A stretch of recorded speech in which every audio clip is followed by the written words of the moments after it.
কাকুন্ডুবি গ্রামে বাস করত এক গোয়ালিনী। গোয়ালিনীর ছিল একটি গাভী গরু, তার নাম ছিল লক্ষ্মী। গোয়ালিনী গরুর দুধ বিক্রি করে তার সংসার চালাতো। কিন্তু ওই গ্রামে ছিল আক্কা, বক্কা আর ছক্কা নামে তিন ভাই। সারাদিন গ্রামের মানুষদের বিরক্ত করত। এই ধর ধর, আমার সব আম পেড়ে নিয়ে গেল রে, সব আম পেড়ে নিয়ে গেল। এই রে, বুড়িটা তো ঠিক টের পেয়ে গেছে ভাই। আক্কা, তাড়াতাড়ি গাছ থেকে নেমে আয়। তোরা দাঁড়া, আমি আসছি। চল চল, বুড়িটা চলে এলো।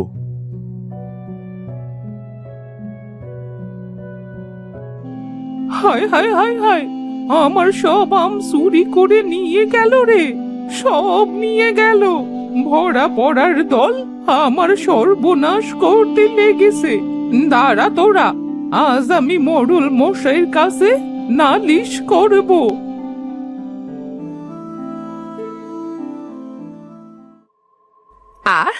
আজ যা খাবার বানাচ্ছি না লক্ষ্মী, তোর পেট সারাদিনের জন্য ভরে যাবে, বুঝলি? এই তো শেষ, এইবার যাই খাবারটা নিয়ে আসি।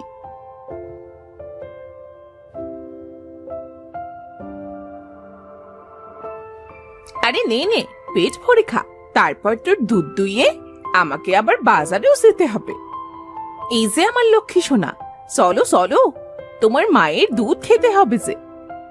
ও বুড়িমা, বুড়িমা, কোথায় যাচ্ছ গো এমন বক বক করতে করতে? গোয়ালিনী বউছে, আর বলো না, ও পাড়ার তিন শয়তান ভাই আছে না, ওরা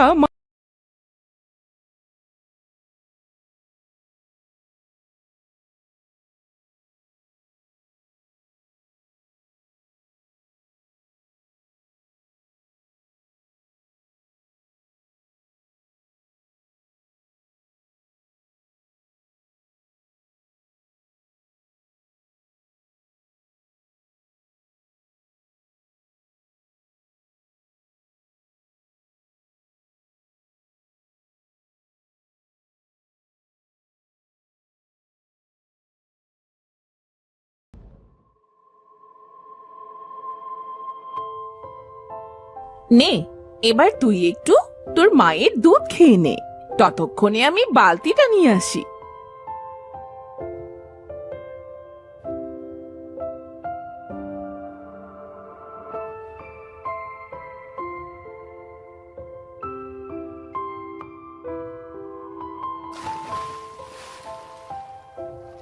হলো দুধ দুয়ানো, এবার যাই বাজারের দিকে যাই।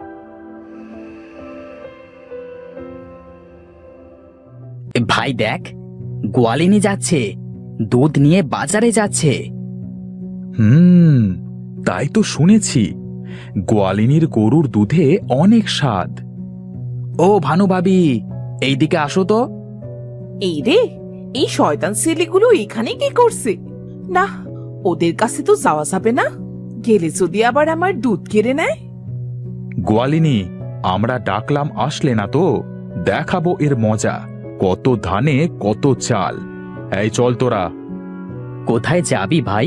আরে চল দেখি, কারোর গাছের কিছু চুরি করা যায় কিনা।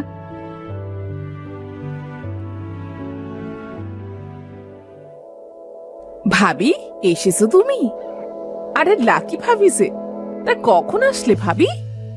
এই তো ভাবি, কিছুক্ষণ আগেই এসেছি। বলছিলাম কি ভাবি, আমার মেয়েটার জন্য একটু দুধ দেবে? হ্যাঁ হ্যাঁ, কেন দেব না ভাই, তুমি একটু দাঁড়াও, আমি এক্ষুনি নিয়ে আসছি।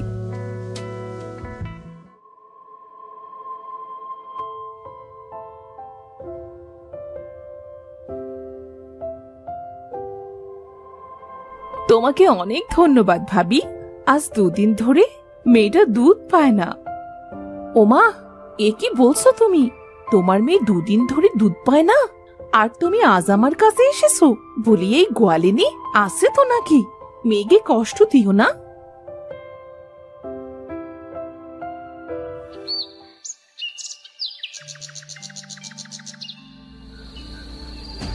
এই চুপি চুপি চল, যেন কেউ টের না পায়। কিন্তু আক্কা, এই গোয়ালিনীর বাড়ি থেকে কি নিবি শুনি? যা পাবো তাই নিয়ে যাব। ভাই দেখ দেখ, এক বালতি দুধ। আস্তে আস্তে কথা বল, না হলে তো গোয়ালিনী জেগে যাবে। চল, আমরা এই দুধটুকু নিয়ে হাওয়া হয়ে যাই।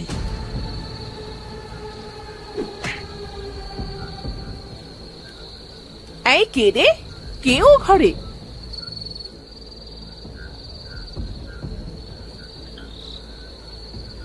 আরে, আমার দুধের বালতি গেল কোথায়? তাহলে কি চোর এসেছিল?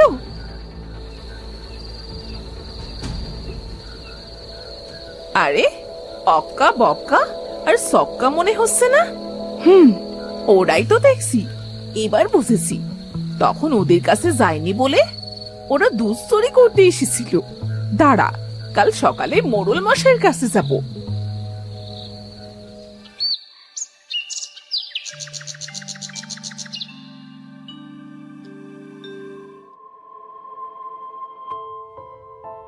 ভাই ওই দেখ, গোয়ালিনী গরুর দুধ দোহাচ্ছে।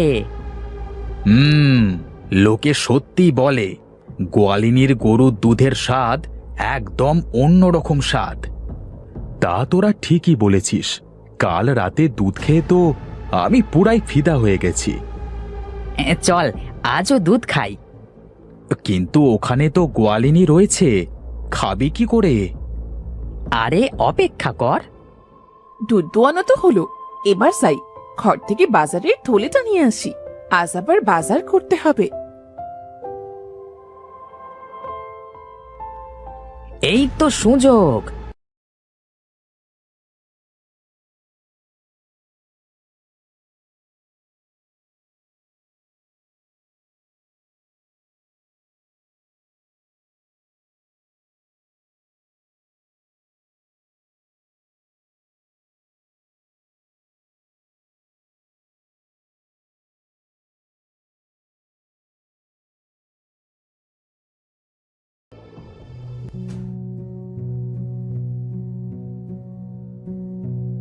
আরে গোয়ালিনী যে, তা কি মনে করে আসলে আমার কাছে?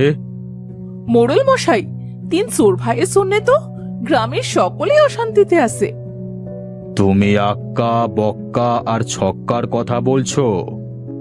হ্যাঁ মোড়ল মশাই, কাল রাতে আমার বাড়ি থেকে দুধ চুরি করেছিল, আবার আজও চুরি করেছে। না, এই 3 ভাইয়ের তো একটা ব্যবস্থা করতেই হবে। আচ্ছা গোয়ালিনী, তুমি যাও এখন, আর বিকালে বটতলা এসো, 3 ভাইয়ের বিচার হবে। এই কে আছিস? হুকুম করুন মোড়ল মশাই। যা, এক্ষুনি গিয়ে আক্কা বক্কা আর ছক্কাকে খবর দিয়ায় যে বিকেলে বটতলায় আসতে। ঠিক আছে মোড়ল মশাই।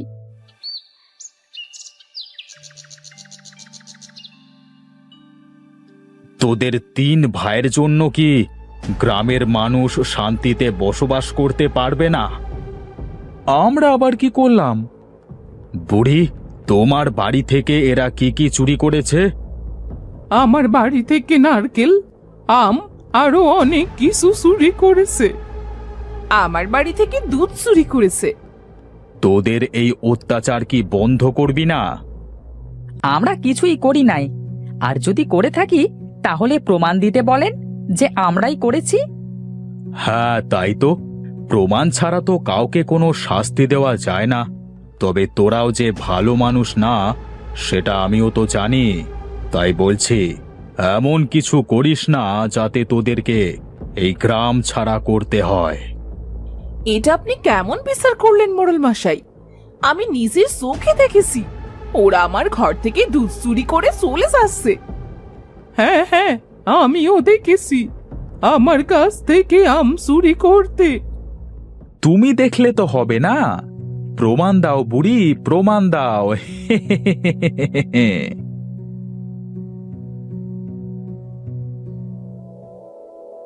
আজ তো বেঁচে গেলাম, কিন্তু ওই গোয়ালিনী তো আমাদের কমে ছেড়ে দেবে না। তাই বলছি, ওর এমন একটা ব্যবস্থা করতে হবে যাতে আমাদের সাথে আর লাগতে না আসে। ওই দেখ, গোয়ালিনী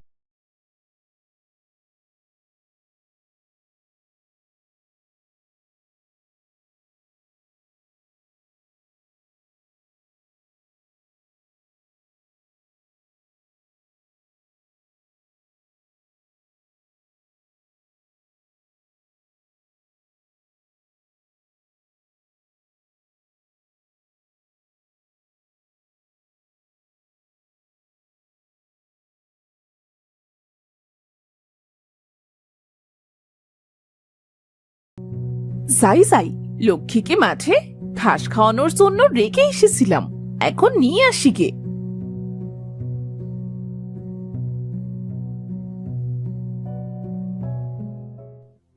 লক্ষ্মী, লক্ষ্মী, কি হয়েছে তোর লক্ষ্মী? ওঠ, ওঠ লক্ষ্মী, ওঠ। কে আমার এত বড় সর্বনাশ করলো গো? হায় খোদা, এখন আমি কি করে চলবো? এমন করে কাঁদছো কেন মা? সাধু বাবা, দেখেন না, আমার ভানুকে কারা যেন মেরে রেখে গিয়েছে। আহারে, অবলা প্রাণীটিকে কে মেরে গেল? তার মনে কি কোনো দয়া মায়া নাই? তুমি কেঁদো না মা, আমি অভিশাপ দিলাম, যারা তোমার সাথে এই অন্যায় করেছে তারা যেন অর্ধেক গরু আর অর্ধেক মানুষের রূপে থাকে। আমার লক্ষ্মী,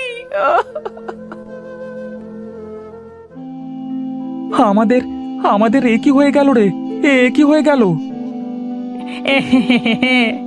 আমরা অর্ধেক গরু হয়ে গেলাম কিভাবে? এখন আমরা মানুষের সামনে যাব কিভাবে?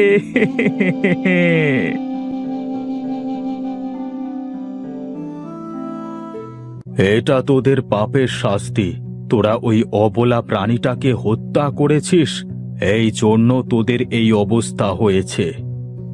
আমাদের ক্ষমা করে দেন সাধু বাবা, আমরা ভালো হয়ে যাব। আমাদের অভিশাপ মুক্ত করে দেন সাধু বাবা। আমি অভিশাপ মুক্ত করতে পারবো না। তোকে যদি ওই গোয়ালিনী ক্ষমা না করে তাহলে তোরা কোনো দিনই মানুষের রূপ পাবি না।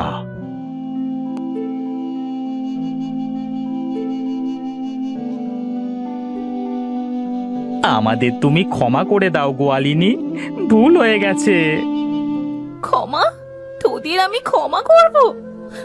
কোনোদিন পারবি? পারবি আমার লক্ষ্মীকে ফিরিয়ে দিতে? যদি পারিস তাহলে সেই দিন আমি তোদের ক্ষমা করব।